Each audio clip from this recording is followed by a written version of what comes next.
Привет, дорогие друзья! Давно мы с вами не гуляли по Питеру. Я уже по вам соскучилась, не знаю, как вы. Сегодня мы с вами прогуляемся около Михайловского или Инженерного замка.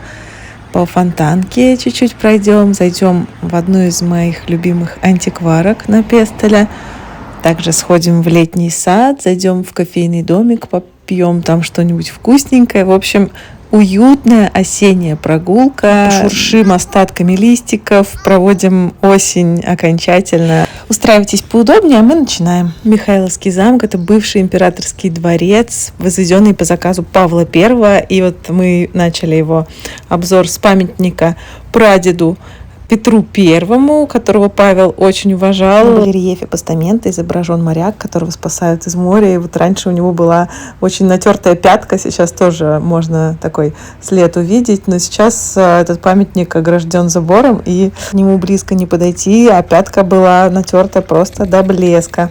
Считалось, что если потерять эту пятку, то это принесет удачу. Вернемся к Михайловскому замку. Это бывший дворец Павла I по адресу Садовая улица, дом 2. И он был построен на рубеже 18-19 веков в стиле романтического классицизма, на манер рыцарских замков. Вот мы видим кое-что из доспехов в украшении дворца. И дворец был построен как бы на воде и назван в честь архангела Михаила. В XVIII веке на этом участке стоял летний дворец Елизаветы Петровны, но к тому моменту, когда на царский престол взошел ее двоюродный внук Павел I, деревянные апартаменты императрицы уже обветшали, и именно на этом месте будущий император построил себе вот такую парадную резиденцию. А это мы зашли во внутренний двор. Он имеет такую многоугольную форму. Кстати, здесь снималась сцена фильма «Серебряные коньки». Кто смотрел, здесь был каток.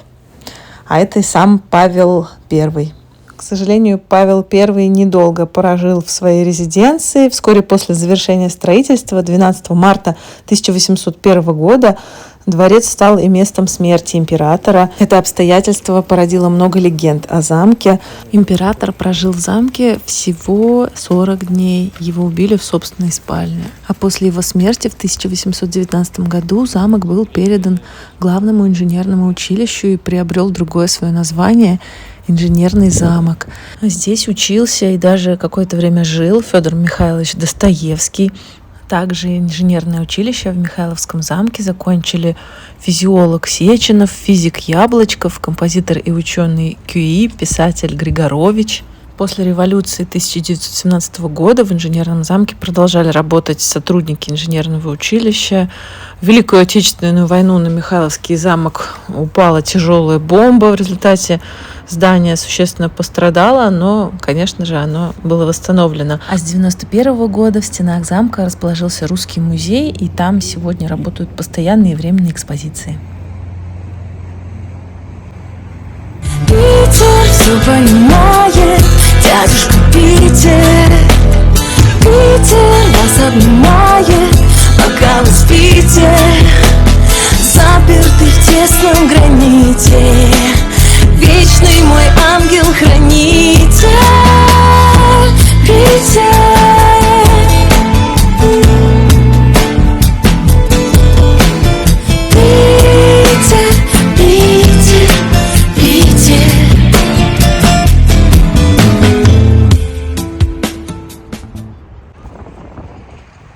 Мы прощаемся с инженерным замком и подходим к Пантелеймоновскому мосту и улице Пестеля. Кстати, раньше она называлась Пантелеймоновской. Про эту улицу я уже снимала большое видео, и оно набрало какое-то нереальное количество просмотров. Это было первое видео на этом канале, которое я сделала с озвучкой. Я получила очень много откликов после этого видео, поэтому теперь это одна из моих любимых улиц в городе еще больше, потому что она у меня ассоциируется с началом моего нового творческого проекта под названием «Простуженный город». Мы забежим ненадолго на улицу Пестеля, потому что здесь расположено несколько моих любимых антикварных магазинов. Очень люблю смотреть не только на какие-то предметы интерьера, искусства, картины, но и ювелирные украшения. Не так много антикварок, где они есть и где они такого хорошего качества. И здесь я кое-что даже примерила.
И мы с вами плавно подходим к летнему саду. Наверное, не самая хорошая идея летний сад вам показывать осенью, тем более, когда уже листики почти все, в ноябре.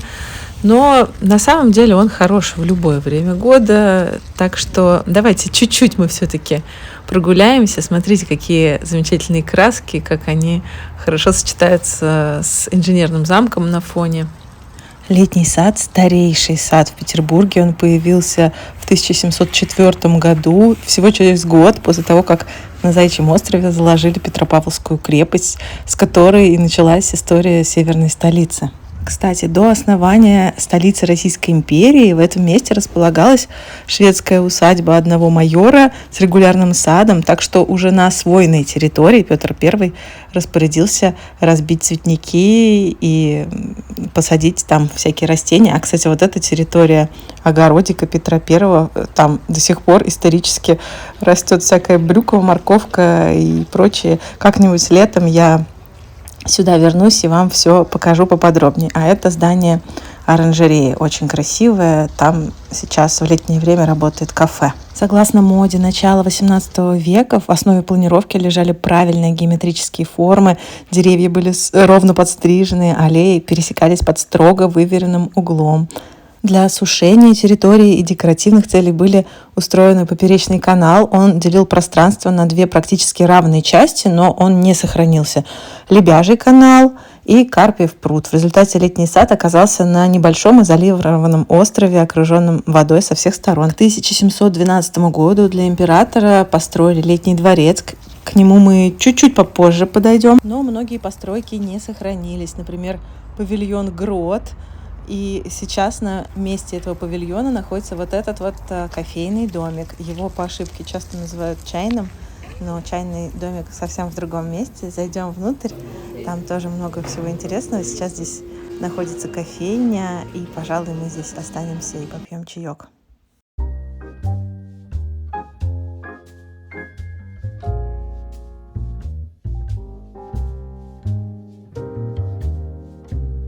Сначала летний сад открыли только для представителей знати, но вскоре и обычные горожане смогли прогуливаться по этим тенистым аллеям.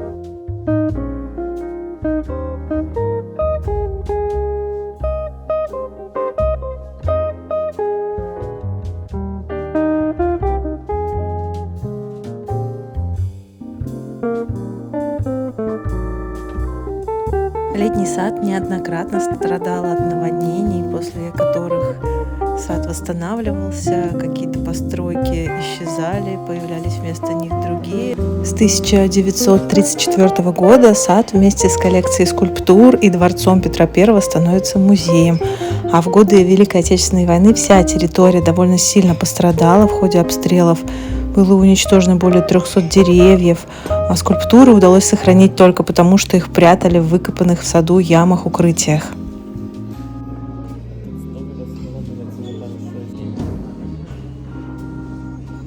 В 2000-х годах была проведена масштабная реконструкция сада, при которой частично воссоздали первоначальную историческую планировку начала XVIII века, а в 2012 году сад вновь открылся для посетителей. Кстати, кофейный домик, в котором мы сейчас находимся, был построен по проекту Росси, и раньше там находилась кондитерская. А сейчас мы из него выходим и подойдем к еще одному павильону, к чайному домику архитектора Шарлеманя. К сожалению, не знаю, куда правильно ставить ударение. И надо сказать, что это единственное сохранившееся деревянное здание в летнем саду. Сейчас в этом домике находится что-то типа туристического центра, продаются сувениры. И, как я поняла, он работает в летнее время, потому что сейчас он был закрыт.